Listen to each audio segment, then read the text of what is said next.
খুৰী আৰু মই ভণ্টি আমি কোমোৰা কাটি আছিলোঁ আৰু নহৰু গুচাই আছিলোঁ আৰু কিহৰ কাৰণে গুচাই আছে কম আমাৰ খুৰাই তাৰপিছত মাছ এয়া কৰি আছে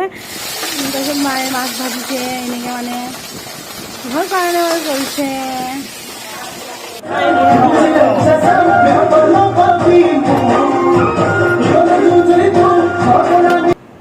তাৰপিছত এয়া মাংস মানে মাংস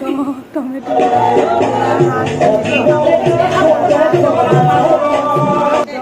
নেলাগে চব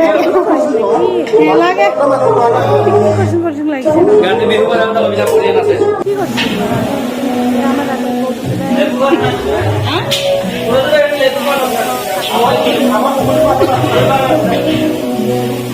কাটবি